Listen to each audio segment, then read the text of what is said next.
त्यांना प्रचंड मोठा राग आला. ज्या छत्रपती शिवाजी महाराजांच्यामुळे या भारतामध्ये मराठ्यांचं स्वराज्य निर्माण झालं, अथवा पगड गोरगरीब कष्टकरी श्रमकरी लोकांचं स्वराज्य निर्माण झालं, त्या स्वराज्याचा धनी छत्रपती शिवाजी महाराज, त्या महाराजांची समाधी रायगडावर नेस्तनाबूत होते आणि संबंध महाराष्ट्रामध्ये याच्याविषयी कुठलाही काही केलं जात नाही हे तुकोजीराव होळकरांना इंदोरमध्ये कळालं. आणि तसं त्यांना माहिती मिळाली. त्यावेळेस तुकोजीराव होळकरांनी 40,000 रुपयाची रसद आपल्या वज्रामार्फत रायगडावर पाठवली आणि ती रायगडावरती समाधी बांधून घेतली.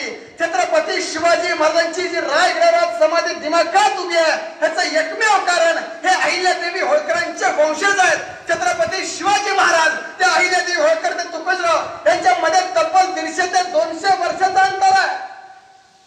पण हे सगळं असताना खऱ्या अर्थानं विचाराचं वारसदार कोण असेल तर ते तुकोजीराव होळकर होते. तुकोजीरावांनी ती समाधी बांधून घेतली. ज्या वेळेस शिवाजी महाराजांवरती अर्जुनराव केळुसकर गुरुजींनी इंग्रजीमध्ये पहिलं पुस्तक लिहिलं, ते पुस्तक देश विदेशातल्या लायब्ररीमध्ये पोहोचवायचं होतं आणि त्यावेळेस त्या देश विदेशातल्या लायब्ररीमध्ये पुस्तक पोहोचण्यासाठी अर्जुनराव केळुसकर गुरुजींना शिवाजीराव होळकरांनी 32,000 रुपयाची मदत केली आणि त्या 32,000 रुपयाच्या मदतीमुळे आज जगातल्या प्रत्येक लायब्ररीमध्ये शिवाजीराव केळुसकर अर्जुनराव केळुसकर गुरुजींचं ते पुस्तक पोहोचलं. त्याच्या पाठीमागची सर्वस्वी भूमिका हे शिवाजीराव होळकरांची होती. त्यामुळे छत्रपती शिवाजी महाराज आणि अहिल्यादेवी होळकर हे सगळे विचाराचे वारसदार होते.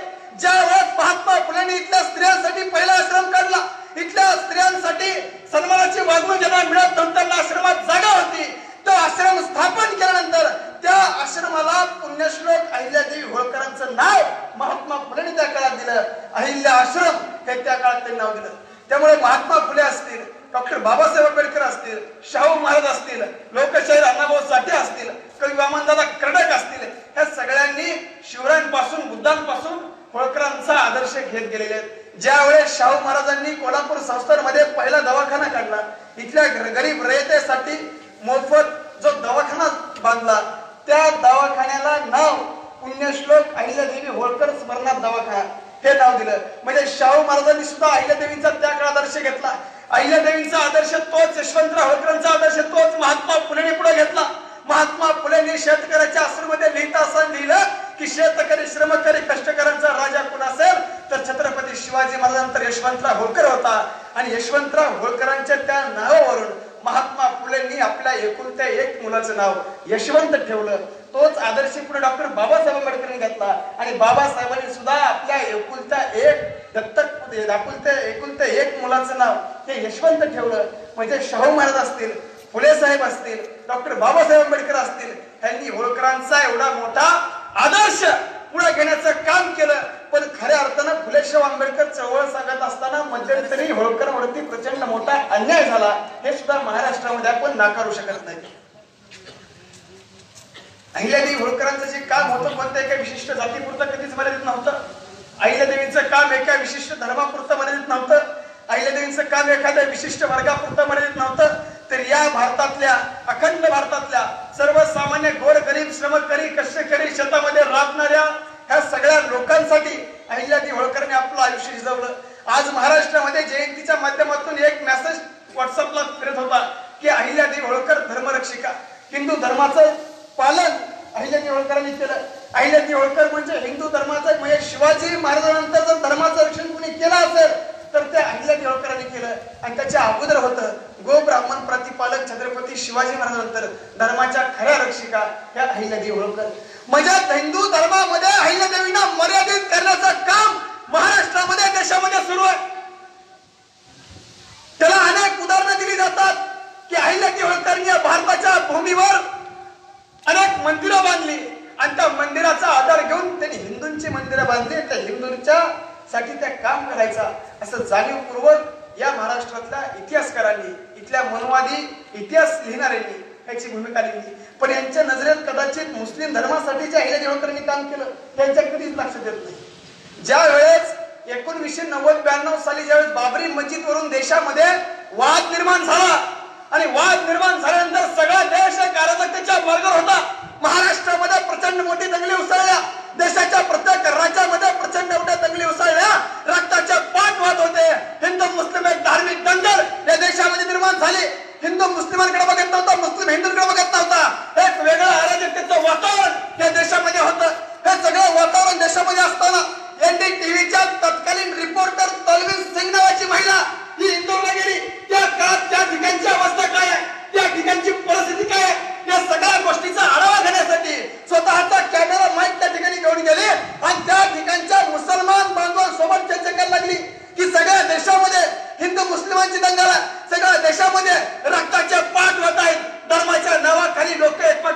घ्यायला लागल्यात याची कुठेही पडसाद या इंदोर महेश्वर मध्ये उमटलेत का?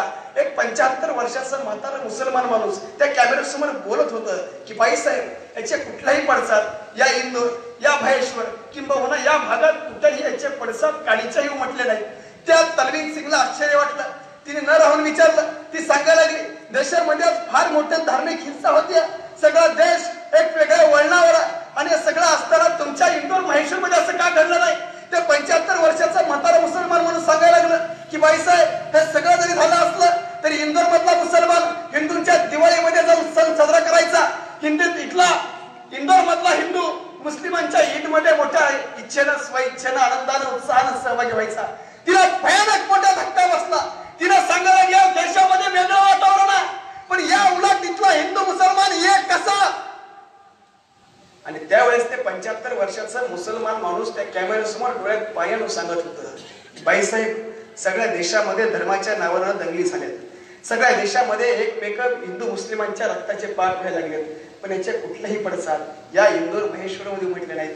उलट हिंदू मुस्लिमेचा ऐक्याचा वातावरण आजही या इंदोर महेश्वरमध्ये आहे. याचं एकमेव कारण पावणे 300 वर्षापूर्वी पुण्यश्लोक अहिल्यादेवी होळकरांनी जे आम्हाला समतेची शिकवण दिली त्या समतेच्या शिकवणीमुळे आज या ठिकाणी कुठल्याही धार्मिक दंगली घडलेल्या नाहीत. म्हणजे देशामध्ये त्यावेळेस सगळ्यात मोठे वाईट अवस्था झाली होती सगळ्या देशामध्ये. हे सगळं झालं असताना सुद्धा इंदोर महेश्वर ह्या देशाला अपवाद होतं.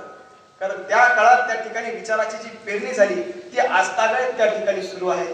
पण राज्याचे शिक्षण मंत्री पाठीमागे एकदा म्हणले होते सोलापूर विद्यापीठाच्या नामांतराचा विषय सुरू होता आणि तावडे साहेब म्हणले होते की जर सोलापूर विद्यापीठाला पुण्यश्लोक अहिल्यादेवी होळकरांचं नाव दिलं तर समाजामध्ये जातीय तेढ वाढेल. म्हणजे तावडे साहेब बोलणारे स्टेटमेंट वेगळं होतं पण वास्तविक परिस्थिती मात्र या देशामध्ये वेगळी आहे. पण खऱ्या अर्थानं तुमच्या आमच्या विचाराची माणसं सत्तेत नसल्यामुळे हा सगळा गडबड गोंधळ या देशामध्ये चालतो. म्हणजे मुसलमान सांगतात की अहिल्यादेवी होळकरांनी समतेची शिकवण दिली म्हणून आम्ही मुस्लिम हिंदूंचे ऐक्य जोपासलं. पण राज्याचे शिक्षण मंत्र्यांचा अभ्यास एवढा कमी त्यांना शिक्षण मंत्री केलंय. ते म्हटले की अहिल्यादेवींचं नाव जर सोलापूर विद्यापीठाला दिलं तर समाजामध्ये जातीय तेढ वाढेल.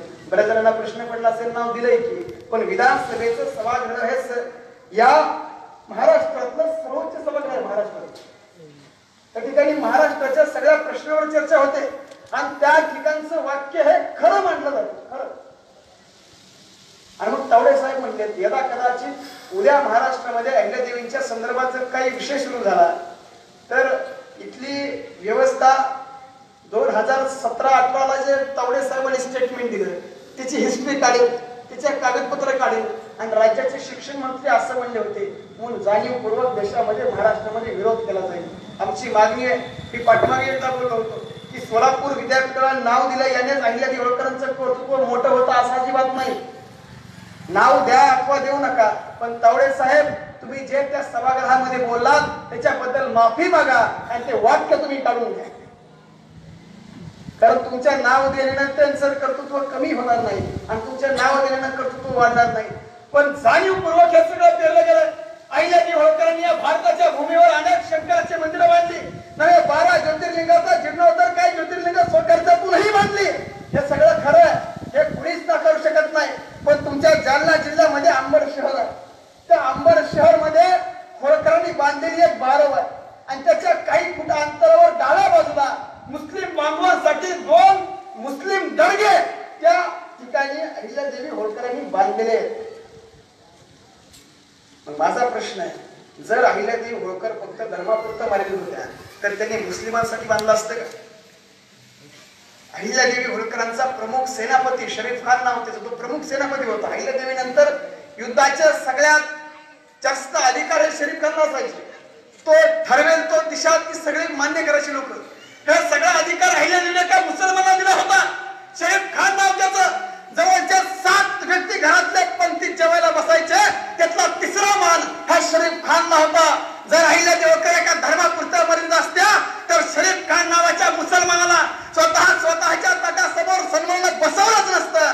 त्यामुळे अहिल्यादेवी होळकर ह्या कधीच एका जातीपुरतं एका धर्मापुरतं मर्यादित नाहीत. तर अहिल्यादेवी होळकरांचं काम या ठिकाणच्या भारतातल्या सगळ्या जाती धर्मांना सोबत घेऊन चालणारं काम होतं. त्या पण जाणीवपूर्वक आता इथून पुढे लक्षात घेणं खऱ्या अर्थानं काळाची गरज आहे. पण अहिल्यादेवी होळकरांच्या संदर्भात महाराष्ट्रात चुकीचं लिहित गेले की अहिल्यादेवी होळकरांनी दान धर्मावर प्रचंड खर्च केला, अहिल्यादेवी होळकरांनी मंदिरं बांधली त्याच्यावर प्रचंड खर्च केला. आज आपल्याला माहिती की स्त्रियांना बँकेमध्ये खातं काढण्याचा अधिकार आता भेटला. पण अहिल्यादेवी होळकरांनी म्हणजे मल्हारराव होळकर असतील यांच्या काळामध्ये महिलांना स्वतःचा अधिकार त्या काळात होता. 2 कोश असायचे, एक खाजगी कोश आणि एक सरकारी कोश. अहिल्यादेवी होळकरांनी जे भारतभर हे सगळे काम केले, घाट असतील, बारवा असतील, हे सगळ्या खाजगी कोशातून केलं. सरकारी कोशामधून अहिल्यादेवी होळकरांनी हे काम केलेले नाही. त्यामुळे महाराष्ट्रामध्ये पाठीमागे आरोप झाले की अहिल्यादेवी होळकरांचं काम हे जनतेच्या पैशातून त्यांनी हे सगळं बांधलं. अजिबात नाही. अहिल्यादेवी होळकरांचा खाजगी कोश होता, त्यांची वैयक्तिक रक्कम होती, त्या रकमेच्या हिश्श्यातून हे सगळं त्यांनी उभा केलेलं आहे. त्यामुळे अहिल्यादेवींचा तोही आरोप सगळ्यात मोठा चुकीचा आहे. दुसरा आरोप की अहिल्यादेवी होळकरांचे पती खंडेराव होळकर हे प्रचंड व्यसनी होते. आता महाराष्ट्राच्या इतिहासामध्ये असं की जो माणूस प्रचंड कर्तृत्वान असतो तो इतिहासामध्ये प्रचंड बदनाम असतो, आणि जे संडासच्या डबक्यातून पळून गेले ते स्वतंत्र राहू नका महाराष्ट्रात. पण देशासाठी लढणारे, देशासाठी झगडणारे आजही वंचित उपेक्षित आहेत. आणि खंडेराव होळकरांच्या बाबतीत ते झालं. खंडेराव होळकरवरती आरोप की खंडेराव म्हणजे अहिल्यादेवींना एकीकडे रेखाटायचं की उत्तम राजकारभार, जगात तोड नाही, आणि डाव्या बाजूला माहिती त्यांचे पती खंडेराव होळकर प्रचंड व्यसनी, त्यांना राजकारणात काहीच कळत नाही. म्हणजे एकीकडे बिस्लरी पाणी पाहिजे आणि एकीकडे गटारातलं पाणी पाहिजे. पण मुळात खंडेराव होळकर छत्रपती संभाजी महाराजांनंतर जर खरा आदर्श युवराज कसा असावा त्याचं नंतरचं मूर्तिमंत उदाहरण कोण असेल तर ते खंडेराव होळकर होते. छत्रपती शिवाजी महाराजांच्या काळातला आग्र्याच्या दरबारातला प्रकार सगळ्या महाराष्ट्राला माहिती आहे, देशाला माहिती आहे की शिवाजी महाराजांना त्या दरबारामध्ये मागच्या रांगेत उभं केलं होतं, आणि मागच्या रांगेत उभं केलं म्हणून शिवाजी महाराजांचा दरबार त्या ठिकाणी त्यागला होता. औरंगजेबाचा दरबारातून महाराज आणि संभाजी महाराज निघून आले होते. हीच घटना दिल्लीचा तत्कालीन वारसदार गाजीउद्दीन त्या तख्तावर बसलेला, आणि दिल्लीमध्ये खबर मिळाली की मल्हारराव होळकरांचा मुलगा खंडेराव होळकर दिल्लीमध्ये येतोय, आणि सगळी बातमी पोहोचल्यानंतर खंडेराव होळकरला वज्रामार्फत पत्र पाठवून आलं. ते गाजीउद्दीन सांगतो की खंडेराव होळकर तुम्ही दरबारामध्ये या, आम्ही तुमचा सन्मान करू इच्छितो. आणि मग खंडेराव होळकरांनी दरबारामध्ये जाण्याचं खंडेराव होळकरांनी नाकारलं, बादशहाचं निमंत्रण बाजूला सारलं. हा पहिला आरोप केला. आणि जसं त्या बादशहाचं निमंत्रण नाकारलं, खंडेराव होळकरांनी सांगितलं मी ऐरागराचा पोरगा नाही. ज्या मल्हारराव होळकरांचं नाव जर ऐकलं तरी अटक पासून कटक पर्यंत गावाची गाव आवाज पडतात, त्या मल्हारराव होळकरांचा मी मुलगा आहे.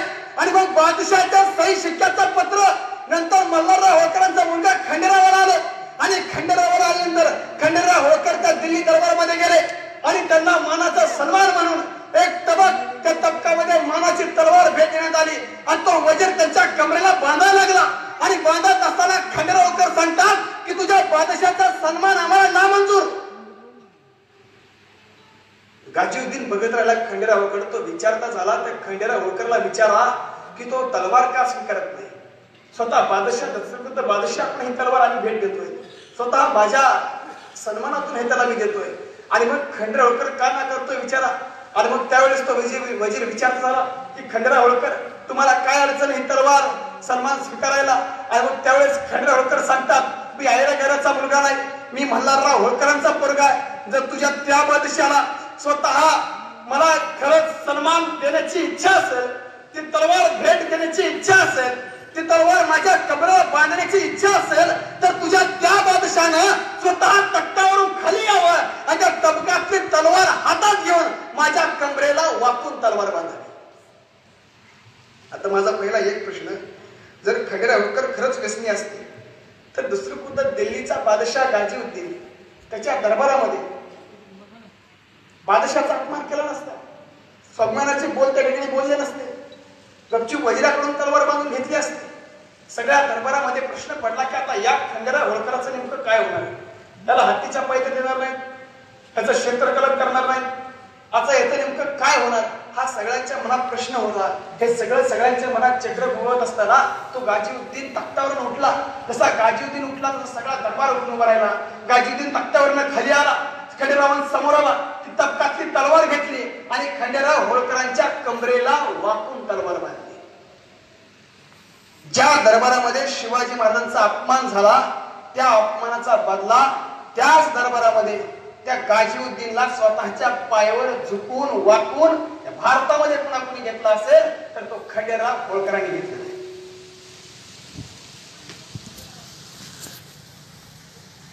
आणि मग माझा प्रश्न आहे, जर बादशहा स्वतः त्यांच्या दहशतीमध्ये झोपतो, बादशहा त्यांना त्यांच्या कमरेला तलवार बांधण्यासाठी स्वतःचं सिंहासन त्यागून खाली येतो, तर तो खंडेराव होळकर व्यसनी असता, तो शूर पराक्रमी नसता, तर बादशहा तख्तावरून खाली येऊन त्यांच्या समोर झुकला असता का?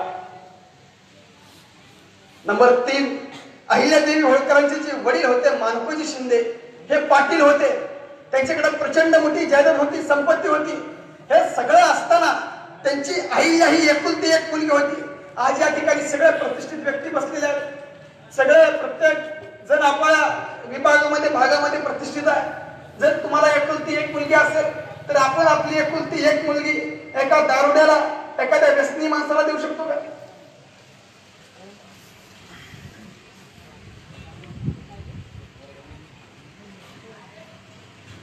मग मानकोजी शिंदेना काय वेळ लागला होतोय? म्हणजे मल्हारराव होळकरांचा मुलगा खंडेराव होळकर तो व्यसनी दारुडा, त्याला मुलगी द्यायला. पण जाणीवपूर्वक खंडेराव होळकरांना बदनाम करण्याचं काम या महाराष्ट्रामध्ये, या देशामध्ये करण्याचं काम खऱ्या अर्थाने केलं. पण ज्या अहिल्यादेवी होळकर असतील, मल्हारराव होळकर असतील, या देशामध्ये पाठीमागे सर्जिकल स्ट्राईकचा बोबाटा करण्यात आला की सर्जिकल स्ट्राईक नरेंद्रभाई मोदी यांनी केलं का नाही याच्यावर मी वाद घालत नाही. पण या भारतातलं पहिलं सर्जिकल स्ट्राईक जर कोणी केलं असेल तर ते मल्हारराव होळकरांनी केलं नाही. अटक हा प्रांत भारतामध्ये नव्हता. अटकचा किल्ला मल्हारराव होळकरांनी तो घेतला आणि भारताच्या सीमा त्या अटकेपर्यंत नेऊन पोहोचवल्या. भारतामध्ये तो भाग समाविष्ट केला. पर राज्यावर आक्रमण करून भारताच्या सीमा देशामध्ये वाढवण्याचं काम मल्हारराव होळकरांनी केलं.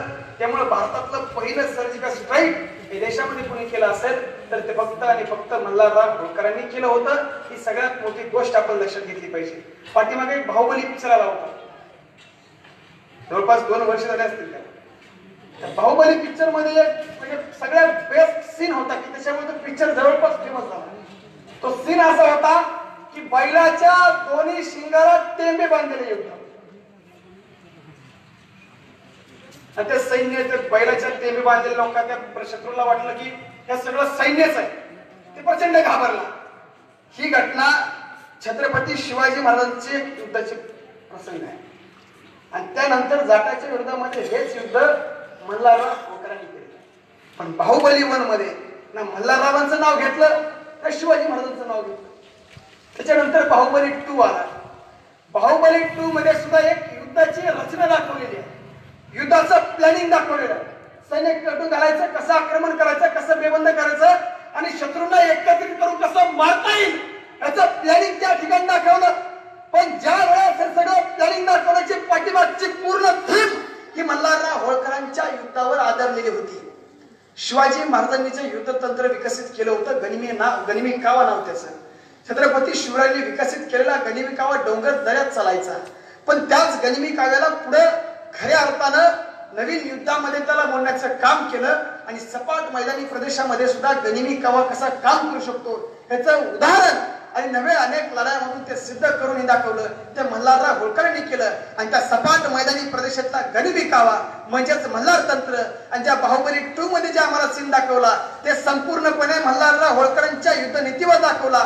पण बाहुबली 2 मध्ये सुद्धा मल्हारराव होळकरांच्या बाबतीत काही सुद्धा दाखवलं नाही. मला प्रश्न पडला, बाहुबली 1 गेला, बाहुबली 2 ही गेला, इतिहासाच्या आधारावर अजून एक चित्रपट या महाराष्ट्रामध्ये आला, किंबहुना देशामध्ये त्याचा वाद निर्माण झाला. मशहूर मेरे इश्क की कहानी हो गई, मैं तेरी दीवानी तू मेरी कोण रे मस्तानी हो गई. ते फार भारी वाटते ते गाणं ऐकायला. मशहूर मेरे इश्क की कहानी हो गई. आणि मग आम्ही म्हणतो बाजीरावाचं आणि मस्तानीचं प्रेम पुन्हा होणच नाही, म्हणजे शक्यच नाही. आपण जरी प्रयत्न केला तरी होणार नाही असं बरं नाही. पण हा बाजीराव मस्तानीला कसं जिंकलं, ते बुंदेलखंडावर कसं जिंकलं हे त्या पिक्चर मध्ये आम्हाला दाखवलं. पण कानडे सर त्याच्यामधला एक महत्वाचा मुद्दा असा होता की इतिहासातल्या सगळ्या जर गोष्टींचा अभ्यास केला तर ज्या बाजीरावाला कर्तृत्वानं ज्या महान दाखवलं त्या पिक्चर मध्ये, इतिहास मूळ असा आहे की बाजीराव मल्हारराव होळकरांना सोबत घेतल्याशिवाय तलवार सुद्धा हातात धरू शकत नव्हता. ते लढणं ते लढ आमचा विषय. प्रत्येक युद्ध मोहिमेमध्ये स्वतः मल्हारराव होळकर सामील असायचे आणि मल्हारराव होळकरांना बाजूला सारून बाजीराव युद्ध जिंकू शकत नव्हता. आणि ज्या वेळेस बुंदेलखंडावर आक्रमण करण्यासाठी बाजीराव गेला होता त्यावेळेस सय्यद बशंगला अडवण्याची जबाबदारी ही मल्हारराव होळकरांवर होती. सय्यद बशंग 10,000 फौज घेऊन बुंदेलखंडात असताना त्याच्या बापाला मदत करण्यासाठी आला होता. सोबत बुंदेलखंडामधल्या सैन्याला अन्नधान्य घेऊन आला होता आणि रसद अडवण्याचं काम मल्हारराव होळकरांवरती होतं. आणि ती रसद अडवण्याचं काम मल्हाररावने केलं. त्याची सैन्याची लंगडे तोड केली, धान्याचा कोठार लुटलं, दारुगोळा उद्ध्वस्त केला. बुंदेलखंडामधलं सगळं सैन्य तडफडून मरायला लागलं. मग मरण्याच्या भीतीने ते बुंदेलखंडाच्या बाहेर पडलं आणि मग बाजीरावानं आक्रमण केलं आणि मग त्याच्यावर तो स्वार झाला आणि मग आनंदोत्सव साजरा केला आणि मग इतिहास तयार झाला की बुंदेलखंड बाजीरावानं जिंकला. पण खऱ्यात महत्वाची जबाबदारी मल्हाररावांवरती होती. त्या मल्हारराव होळकरांना उपेक्षित ठेवण्याचं काम या देशामध्ये झालं. पण खऱ्या अर्थानं हे उपेक्षित जो इतिहास आहे हे तुम्ही आम्ही पुढे आणणं खऱ्या अर्थानं काळाची गरज आहे. अहिल्यादेवी होळकरांच्या काळामध्ये संविधान नव्हतं, शिवरायांच्या काळामध्ये संविधान नव्हतं. जर आज या देशामध्ये एखाद्या धर्माचा धर्मग्रंथ जर जाळला असता तर सगळ्या देशामध्ये रक्ताचे पाठ वाहिले असते. एखाद्या धर्माच्या बाबतीत चुकीचं विधान कुणी केलं असतं तर दंगलीच्या दंगली उसळल्या असत्या. पण सगळ्या जाती धर्मांना एकत्रित करून भारतीय या चौकटीमध्ये बांधण्याचं काम ज्या संविधानामुळे झालं ते भारतीय संविधान दिल्लीच्या रामलीला मैदानावर भर दिवसा जाळलं. पण एकाही माईच्या लालची टाप झाली नाही त्याविषयी बोलायला भारतामध्ये. मी नेहमी सांगत असतो की त्या ठिकाणी जर क्वचित घडू नाही घटना, पण जर एखाद्या धर्माचा धर्मग्रंथ जाळला असतो तर त्या ग्रंथाला भर दिवसा जाळलं. पण देशामध्ये कुठे याची घटना निर्वाच्यता झाली नाही. आज महाराष्ट्रामध्ये मराठा समाज आरक्षण मागतोय. आज महाराष्ट्रामध्ये धनगर समाज आरक्षणाच्या अंमलबजावणीची मागणी आहे. मातंग समाजाच्या अबकडाची मागणी आहे. पण गेल्या अनेक वर्षापासून धनगर समाजाला आरक्षणापासून वंचित ठेवलं, मराठा समाजाला आरक्षणापासून वंचित ठेवलं, इतर ओबीसी घटकाला आरक्षणापासून वंचित ठेवलं. आता दिल्लीतल्या केंद्रीय मंत्रिमंडळाची बैठक झाली, अनेकांना मंत्रिपद जाहीर केलं. या देशात 52% ओबीसी आहे, पण एकाही ओबीसीला केंद्रात मंत्रिपद दिले नाही. 3.5% ब्राह्मण आहेत, निम्या भारतावर कब्जा आहे. म्हणजे संकनपुरीत नादर आमच्या केज मध्ये ठरवलं का नाही ब्राह्मणाला सरपंच व्हायचं, जे आयुष्यभर जर घडलं तरी होणार नाही. तर महाराष्ट्राचे मुख्यमंत्री फडणवीस साहेब झाले. पण याच फडणवीस साहेबांनी धनगर समाजाला शब्द दिला होता की पहिल्या कॅबिनेट मध्ये आम्ही आरक्षण पास करू. धनगर समाजाला वाटलं की देशातल्या काँग्रेस आणि राज्यातल्या राष्ट्रवादीने धनगर समाजाला फसवलं.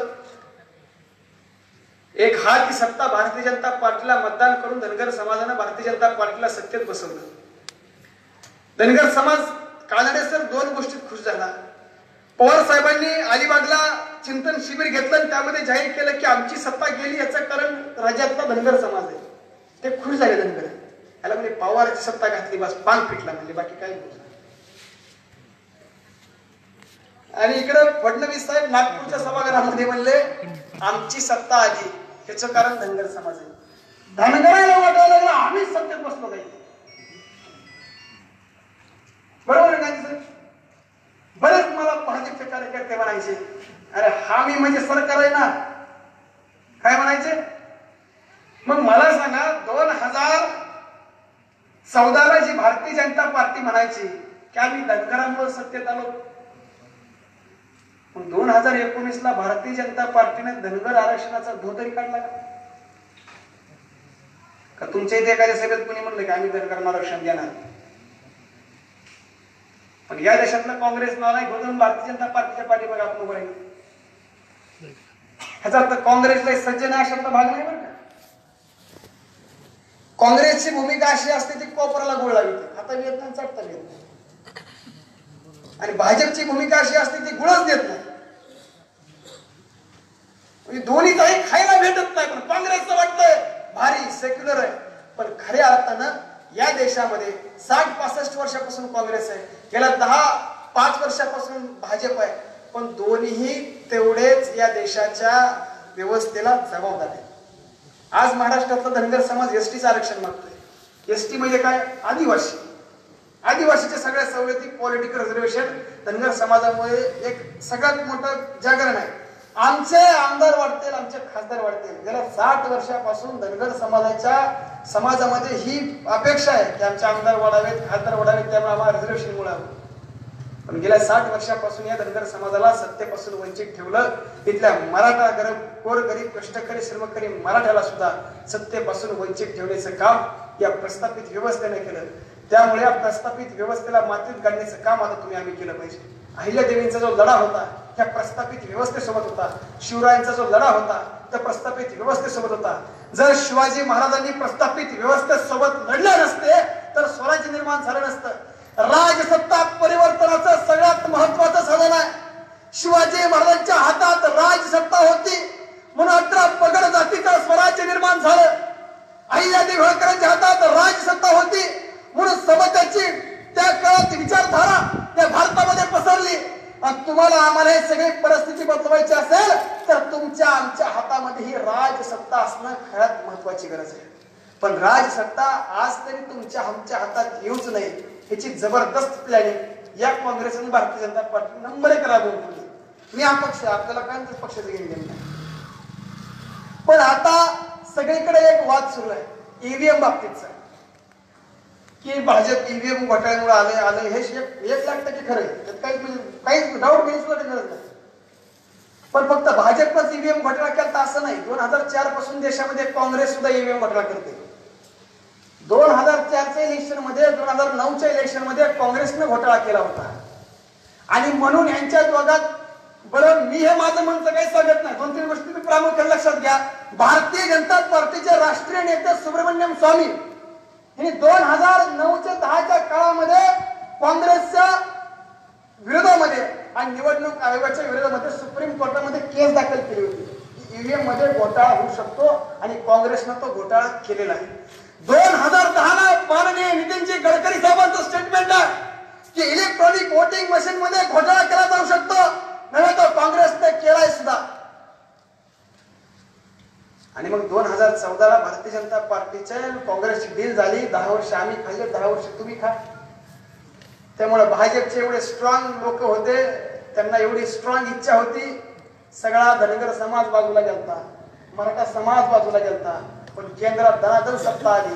मोदी साहेब म्हणायचे हम 2022 में ये करेंगे. 2019 तकच उनकी सत्ता होती ना, मग 22 काय आलं मध्ये? सत्ता 19 पर्यंतच होती, मग 22च्या आश्वासन कसं? हा सगळा ईव्हीएम घोटाळा आहे. वंचिताची सत्ता येण्यासाठी या देशामध्ये ईव्हीएम बाजूला झालं पाहिजे. अनेक जण मला म्हणले की सर ईव्हीएम मध्ये घोटाळा होत नाही, ते असल म्हणजे नाही होऊ शकत. म्हणजे ऑब्जेक्शनच नाही. का तर म्हणले इतके दिवस दिसत नव्हतं. 2004ला एटीएमची व्यवस्था होती की नव्हती? काय सर एटीएम मध्ये पैसे घालायचे होते, आपण प्रिंट बाहेर यायची. म्हणजे एटीएम डिजिटल प्रिंटचं त्या काळात होतं. मग जर ईव्हीएम मध्ये गडबड घोटाळा नसताच तर मग 2004 पासूनच पेपर ट्रेल मशीन लावली असते की ज्याला कुणाला मत केलंय त्याला ते दिसलं पाहिजे. 2009ला लावली असती, 14ला लावली असती. पण 14 नंतर लोक जरा जागे झाले आणि ते म्हणायला लागले ते फक्त बीप वाजत आहे पण मतदान कुणाला पडतंय हे दिसतच नाही. काय म्हणाले लोक? कुणाला दिसत नाही म्हणजे कुणाला पडायला मिळते. मग जरा ह्यांनी हुशारी केली, म्हणले चला ठीक आहे दिसत नाही म्हणून दाखवू. म्हणजे काय दाखवा काय जायचं, थोडं मापायचं आपल्याला कुणाला. फक्त आता ईव्हीएमची काउंटिंग होती, त्या चिठ्ठ्या मापल्या जात नाही. आणि ईव्हीएम मध्ये गडबड घोटाळा समजा आमच्या कानडे सरने ऑब्जेक्शन घेतलं, त्यांच्या गावातल्या बूथवर त्यांनी मतदान केलं. Election commission rule of conduct N56 काय सांगतो की जर त्यांचं मतदान करत असताना त्यांनी समजा भाजपला मतदान केलं, असं मला विश्वास तुम्ही करणार नाही. आणि ते योगायोगानं वंचितला पडलं. आणि तुम्ही जर ऑप्शन घेतलं की मी भाजपचा कार्यकर्ता आहे माझं मतदान वंचितला गेलं कसं? तुम्ही त्या अधिकाऱ्यांना गोंधळ घातला, त्या सर्वांना एकत्र बोलवले, त्यांना सांगायला लागले की हे सगळा घोटाळा आहे. अधिकारी तुम्हाला वन ट्रायल देणार आणि त्याच्यामध्ये सांगणार काँग्रेस लक्षपूर्वक ऐका. अधिकारी तुम्हाला म्हणणार हे तुम्ही म्हणत आहेत हे खरं आहे का? तुम्ही म्हणणार हो खरं आहे, मी माझ्या डोळ्यानं बघितलं की भाजपला मतदान म्हणजे वंचितला मतदान केलेले. आणि मग त्यावेळेस तुम्हाला निवडणूक आयोग म्हणणार तुम्हाला वन ट्रायल वन चान्स, तुम्ही अजून एकदा बटन दाबा आणि जर त्याच्यामध्ये जर डबल तसं झालं तर तुम्हाला सुटका, आणि जर डबल तसं झालं नाही तर 6 महिन्याची जेल. कशाला कोणी डोक्या गेलेलं एक मतदान जाऊ म्हणतात काय डोक्याला घेतच नका. ही अशी व्यवस्था या देशामध्ये राबवलेली. धनगर समाज एसटीचं आरक्षण मागतोय. आज महाराष्ट्रातला मराठा समाज ओबीसी 13 पॉईंट रोस्टर पद्धत कुणाला पाहिजे? आज महाराष्ट्रातला धनगर म्हणतो आम्हाला आदिवासीच्या सवलती द्या. जर एखाद्या विद्यापीठामध्ये गव्हर्नमेंट विद्यापीठामध्ये जागा निघाल्या आणि त्या ठिकाणी जर शिक्षक भरती निघाली, प्राध्यापकांची भरती निघाली तर 13 पॉईंट रोस्टरच्या नियमानुसार सगळ्यात शेवटची 14वी जागा ही एसटीला असणार आहे, म्हणजे धनगराला असणार आहे. पहिल्या 3 जागा इथला अदानी, अंबानी, कुलकर्णी, देशपांडे, जोशी, त्रिवेदी, 2दा वेदी, 4दा वेदी, 10दा वेदी, कितीदा वेदी त्याला जाणार. 4थी जागा ओबीसीला, 5वी 6वी जागा परत जनरलला. आता जनरलचा घोळा असा झालाय, मराठ्यांना इतके दिवस जनरलचा कोटा होता, आता ते बी ओबीसीत घुसले. त्याच्यामुळे प्रॉब्लेम असा झालाय पहिल्या 3 जागेत सपशेप कुलकर्णी बसणार, सपशेप त्याला घेऊनच नाही बाकी. आणि धनगर म्हणतात आम्हाला एसटीचं आरक्षण मिळालं पाहिजे. राजा हो काय आरक्षणाची बोंब झाली. आरक्षण भेटलं तरी तुम्हाला 14वी जागा आहे, म्हणजे तुम्हाला ह्या बी एसटीतला पास नाही त्या बी एसटीतला पास नाही. आणि आज देशात प्रायव्हेटायझेशन एवढं वाढलंय की आरक्षणाचा सगळा बट्टा गोल सुरू आहे. त्यामुळे धनगर समाजानं आरक्षण मागण्यासोबतच ह्या प्रायव्हेटायझेशन संदर्भात सुद्धा आवाज उठवणं गरजेचं आहे. मराठा समाजानं आरक्षण सोबतच ह्या सगळ्या प्रायव्हेटायझेशन खासगीकरणाबाबतीत बोललं पाहिजे. बीएसएनएल कंपनी भारतीय होती ना, गव्हर्नमेंट कंपनी होती, आज ती गव्हर्नमेंट राहिली का?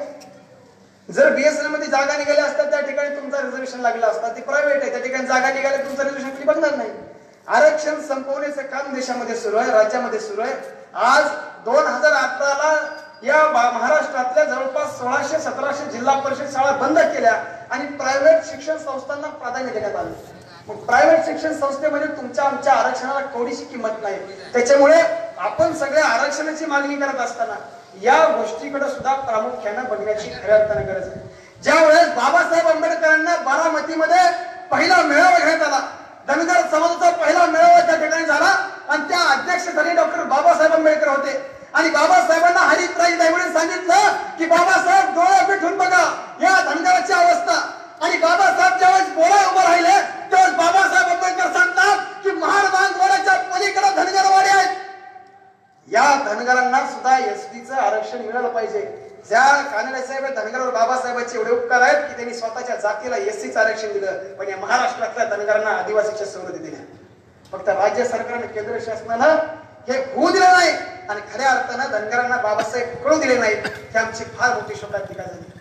त्याची कृतज्ञता म्हणून बाबासाहेबांना भारतरत्न द्या यासाठी आंदोलन करणारे पहिले माणसं कोण होते तर ते धनगर होते. त्यामुळे बाबासाहेबांचं धनगराचं फार मोठं नातं या महाराष्ट्रामध्ये आहे. पण तुम्हाला आम्हाला आजही बाबासाहेबांच्या बाबतीत हे कळूच दिले नाही. म्हणजे धनगर तर बाबासाहेबांना आजही नेतृत्व मनात तयार असतो. पण जर धनगर समाज एसटीचं आरक्षण मागतोय आणि त्या संविधानाचा पुरावा म्हणून दाखवत असेल तर ते संविधान निर्माण करण्याचं काम डॉक्टर बाबासाहेब आंबेडकरांनी केलेलं आहे. आणि बाबासाहेबांनी फक्त धनगर आरक्षण दिलं नाही, मराठ्यांना आज मराठा समाज आरक्षण फक्त संविधान जोरावर मारतो. आणि मग जर ते भारतीय संविधान दिल्लीच्या रामलीला मैदानावर जाळत असतील आणि ते संविधानात जर सुरक्षित नसेल तर तुम्हाला आम्हाला आरक्षण मिळेल का, हा सर्वात मोठा प्रश्न तुमच्या आमच्या समोर उभा आहे. त्यामुळं ह्या सुद्धा बाबींकडे तुम्ही बघितलं पाहिजे. त्यामुळे धनगर समाजानं आता ह्या वेगळ्या अँगलनं थोडंसं बघितलं पाहिजे की आरक्षण मागत असताना ह्या सगळ्या गोष्टी होत आहेत, त्या बाबतीत लक्ष घातलं पाहिजे. आज महाराष्ट्र प्रचंड मोठ्या दुष्काळाच्या झळा सहन करतोय. सगळ्या महाराष्ट्रामध्ये दुष्काळ, मराठवाड्यामध्ये त्याची तीव्रता जास्त आहे. पण तुमच्या जालना जिल्ह्यातलं जे अंबड शहर आहे त्या अंबड शहरामध्ये जे अहिल्यादेवी होळकरांनी बारव बांधलेली आहे त्या बारवेला आजही पाणी आहे. आमच्या परळी वैद्यनाथाचं मंदिर 12 ज्योतिर्लिंगापैकी एक ज्योतिर्लिंग आहे. त्याच्या पाठीमागे बारव बांधलेले, बारमाही पाणी असतं. बारमाही प्रचंड मोठा दुष्काळ गेल्या वर्षी होता, या वर्षी होता, त्याला आजही पाणी. शिवरायांच्या नंतर जल व्यवस्थापनातला एक उत्कृष्ट नवीन संशोधन जर कोणी केलं असेल या भारतामध्ये तर बारव संकल्पना अहिल्यादेवी होळकरांनी उभं केली. आणि एक पाणी कसं उपलब्ध करता येईल आणि त्याला सगळ्यात मोठा म्हणजे लहान सहान प्राण्यांना सुद्धा शेवटच्या त्या पायरीपर्यंत जाऊन पाणी पिता येईल अशी व्यवस्था या देशामध्ये अहिल्यादेवी होळकरांनी केली. आज स्पीड पोस्ट जर 3-4 दिवस लागतात पुणे जर बीड सोडलं तर समजा तुमच्या परतूरून जर पुण्याला स्पीड पोस्ट टाकलं तर 3 ते 4 दिवस लागतात. अहिल्यादेवी होळकरांची जे टपाल खातं इतकं जबरदस्त होतं की पुणे ते इंदोर हे फक्त 3.5 दिवसाच्या कार्यकाळामध्ये पहिली फेरी पूर्ण होती. 3.5 दिवसामध्ये त्या काळात हे अहिल्यादेवी होळकरांनी नमुना उभा केला. आज गावातल्या ग्रामपंचायत मध्ये कायदा तंटामुक्तीचा, गावातले भांडणं गावात मिटले पाहिजेत ही संकल्पना निर्माण झाली. पण त्या काळामध्ये तंटामुक्तीची पहिली मोहीम या देशामध्ये कोणत्या राज्यात राबवली गेली असेल तर ती अहिल्यादेवी होळकरांच्या राज्यामध्ये तंटामुक्तीची मोहीम राबवली. न्याय नाकारणं, न्यायाला विलंब होणं म्हणजे न्याय नाकारणं ही अहिल्यादेवींची स्पष्ट आणि स्पष्ट भूमिका होती. पण आज न्यायपालिकेवर अशी बोंब आली आहे की म्हातारपणी जर तरुणपणी एखादी केस असेल तर तिचा निकाल म्हातारपणी लागत. सगळ्यात महत्वाचा आदर्श न्यायपालिकेच्या बाबतीत अहिल्यादेवींचा जो घालून गेलेला आहे तो सुद्धा स्वीकारणं खऱ्या अर्थानं काळाची गरज आहे. अहिल्यादेवी होळकरांवरती आयुष्यातला सगळ्यात बिकट प्रसंग ज्यावेळेस त्यांचे पती खंडराव होळकर गेले, मुलगा मालेराव गेला म्हणजे अहिल्यादेवी होळकरांची सगळ्यात जबरदस्त काही असेल तर त्यांची इच्छाशक्ती आणि स्वतःवर असलेला आत्मविश्वास आहे. ज्या वेळेस अहिल्यादेवी होळकरांवरती राघव पेशवा आक्रमण करण्यासाठी आला ते बाजीराव मस्तानीमध्ये काशीबाईच्या पोरला हातामध्ये घेते म्हणते माझा राघोबा कसा खेळते. ते राघोबा 50,000ची फौज घेऊन अहिल्यादेवीवरती आक्रमण करण्यासाठी आला. म्हणजे आमच्या महाराष्ट्रामध्ये सांगितलं जातं की अहिल्यादेवी होळकरांनी कधी तलवारच हातात घेतली नाही, ते कधी लढल्याच नाहीत, त्यांच्या हातामध्ये पिंड दिली, त्यांना मर्यादित करून ठेवलं. पण अहिल्यादेवी होळकरांचं तत्कालीन एक चित्र उपलब्ध आहे जे त्या काळातल्या इंग्रजांनी तयार केलं. त्यामध्ये अहिल्यादेवी होळकरांच्या हातामध्ये पिंड देखील आहे आणि समोर ठेवलेली तलवार सुद्धा आहे. राजकारण करत असताना, समाजकारण करत असताना आणि राज्य व्यवस्था चालवत असताना गोड बोलून राजकारण होत नसतंय. इतिहासकाराला कधी कळलं मला काय धरतच नाही. आज लोकशाही असताना होत नाही, त्या काळात होत असतंय. आणि राघव पेशवा आक्रमण करण्यासाठी आला. दुःखाचा प्रसंग एवढा भयानक आहे की अहिल्यादेवी होळकरांचे जवळचे 27 मृत्यू झाले, रक्तातले 27 मृत्यू झालेले आहेत. आमच्या घरात एक माणूस खर्ची पडला तर 5-5, 10-10 वर्ष आम्ही दुःखातून सावरत नाही. 5-5, 10-10 वर्ष त्याच्या आम्ही दुःखातून बाहेर येत नाही. अहिल्यादेवी होळकरांच्या मुलाचं निधन होऊन फक्त 8 दिवस झालेत, त्याचा 13वा सुद्धा पूर्ण झालेला नाही. आणि राघव पेशवा आक्रमण करण्यासाठी आला, 50,000ची फौज घेऊन आला. अहिल्यादेवीने पत्र पाठवलं की तुम्ही आम्हाला शरण या आणि सगळी साधन संपत्ती व्यवहार आमच्याकडे द्या, आम्ही तुम्हाला माफ करू. अहिल्यादेवीने देऊन टाकायला पाहिजे होतं, कुणी नव्हतं उरलं. ज्याच्यासोबत आयुष्याचा संसार करायचा तो खंडेराव होळकरांचं निधन झालं होतं. आता ज्याच्याकडे आशेचं किरण म्हणून जगायचं तो मालेराव होळकरांचं मुलाचं निधन झालं होतं. 8 दिवसापूर्वी निधन झालं. 9व्या दिवशी राघोबा आक्रमण करण्यासाठी आला. हे सगळं दुःख असताना आता जगायचं कुणासाठी? सगळी भयानक परिस्थिती निर्माण होती. जगायचं कुणासाठी?